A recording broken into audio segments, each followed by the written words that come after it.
Good evening, everyone.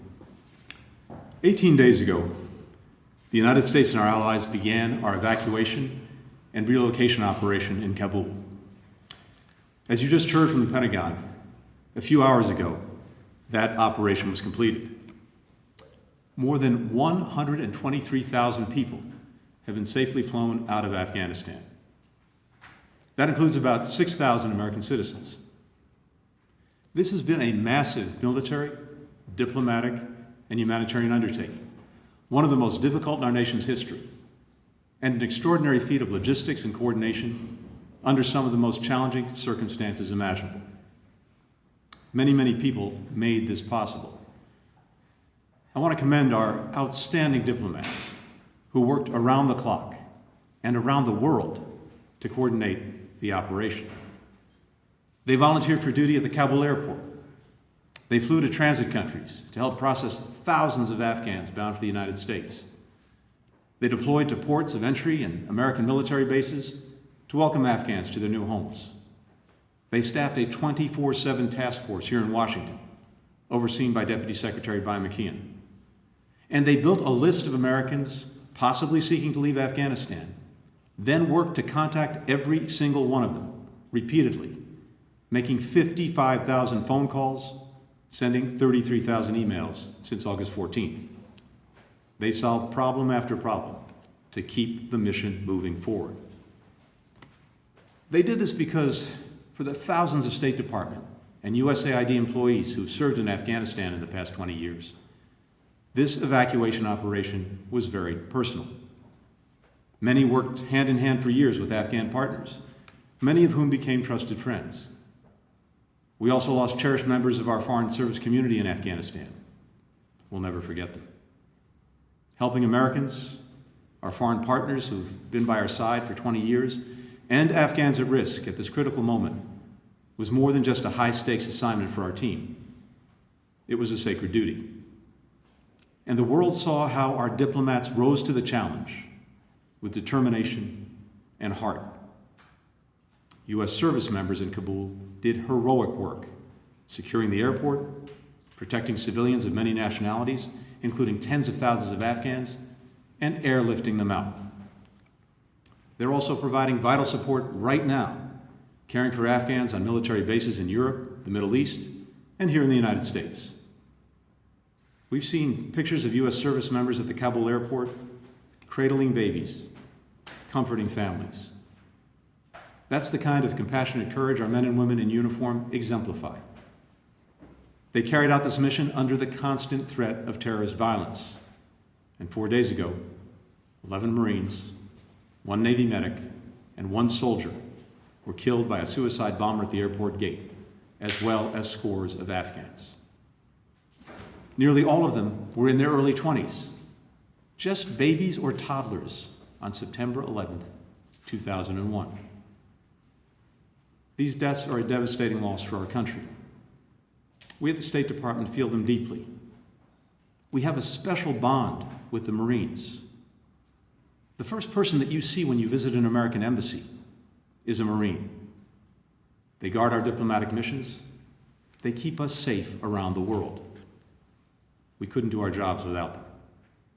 And we will never forget their sacrifice, nor will we forget what they achieved. The most exceptional among us perform a lifetime's work of service in a short time here on earth.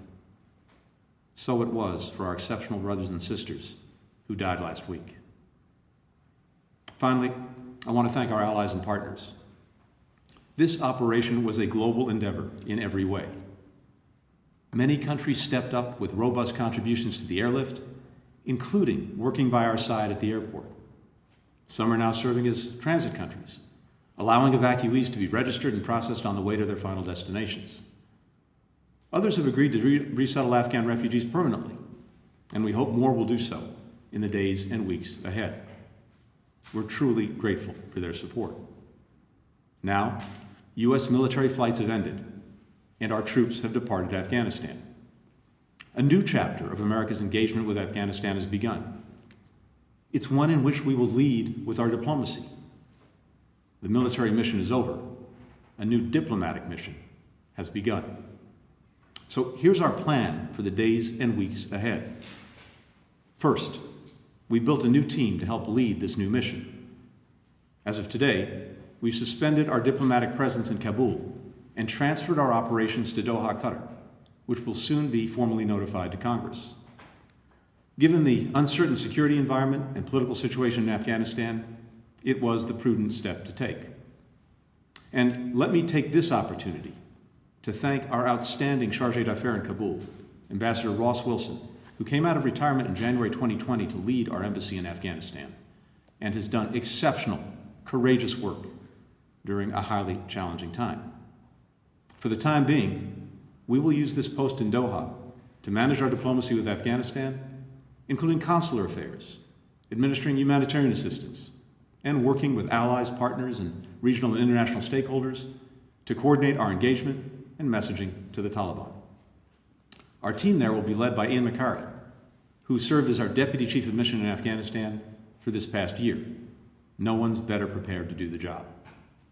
Second, we will continue our relentless efforts to help Americans, foreign nationals, and Afghans leave Afghanistan if they choose. Let me talk briefly about the Americans who remain in Afghanistan. We made extraordinary efforts to give Americans every opportunity to depart the country, in many cases talking and sometimes walking them into the airport.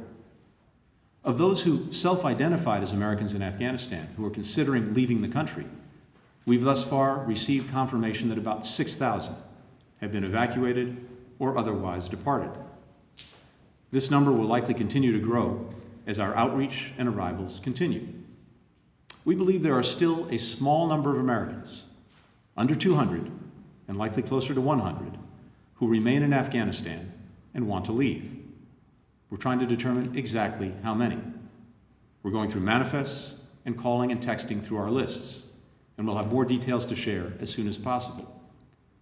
Part of the challenge with fixing a precise number is that there are longtime residents of Afghanistan who have American passports and who are trying to determine whether or not they wanted to leave. Many are dual citizen Americans with deep roots and extended families in Afghanistan who have resided there for many years. For many, it's a painful choice. Our commitment to them and to all Americans in Afghanistan and everywhere in the world continues. The protection and welfare of Americans abroad remains the State Department's most vital and enduring mission. If an American in Afghanistan tells us that they want to stay for now, and then in a week or a month or a year, they reach out and say, "I've changed my mind," we will help them leave. Additionally, we've worked intensely to evacuate and relocate Afghans who worked alongside us and are at particular risk of reprisal. We've gotten many out, but many are still there. We will keep working to help them. Our commitment to them has no deadline. Third, we will hold the Taliban to its pledge to let people freely depart Afghanistan. The Taliban is committed to let anyone with proper documents leave the country in a safe and orderly manner. They've said this privately and publicly many times. On Friday, a senior Taliban official said it again on television and radio, and I quote, "Any Afghans may leave the country, including those who work for Americans, if they want and for whatever reason there may be," end quote. More than half the world's countries have joined us in insisting that the Taliban let people travel outside Afghanistan freely. As of today, more than 100 countries have said that they expect the Taliban to honor travel authorizations by our countries. And just a few short hours ago, the United Nations Security Council passed a resolution that enshrines that responsibility, laying the groundwork to hold the Taliban accountable if they renege. So the international chorus on this is strong, and it will stay strong. We will hold the Taliban to their commitment on freedom of movement for foreign nationals, visa holders, at-risk Afghans. Fourth, we will work to secure their safe passage. This morning, I met with the foreign ministers of all the G7 countries, the United Kingdom, France, Germany, Canada, Italy, Japan, as well as Qatar, Turkey, the European Union, and the Secretary General of NATO. We discussed how we will work together to facilitate safe travel out of Afghanistan, including by reopening Kabul's civilian airport as soon as possible. And we very much appreciate the efforts of Qatar and Turkey in particular to make this happen. This would enable a small number of daily charter flights, which is a key for anyone who wants to depart from Afghanistan moving forward. We're also working to identify ways to support Americans, legal permanent residents, and Afghans who have worked with us and who may choose to depart via overland routes. We have no illusion that any of this will be easy or rapid. This will be an entirely different phase from the evacuation that just concluded. It will take time to work through a new set of challenges, but we will stay at it. John Bass, our former ambassador to Afghanistan, who returned to Kabul 2 weeks ago to help lead our evacuation efforts at the airport, will spearhead our ongoing work across the State Department to help American citizens and permanent residents, citizens of allied nations, special immigrant visa applicants, and Afghans at high risk, if any of those people wish to depart Afghanistan. We're deeply grateful for all that John did in Kabul, for his continued commitment to this mission, as well as the extraordinary consular officers who were serving by his side. Fifth, we will stay focused on counterterrorism. The Taliban has made a commitment to prevent terrorist groups from using Afghanistan as a base for external operations that could threaten the United States or our allies, including al-Qaeda and the Taliban's sworn enemy, ISIS-K. Here, too, we will hold them accountable to that commitment. But while we have expectations of the Taliban, that doesn't mean we will rely on the Taliban.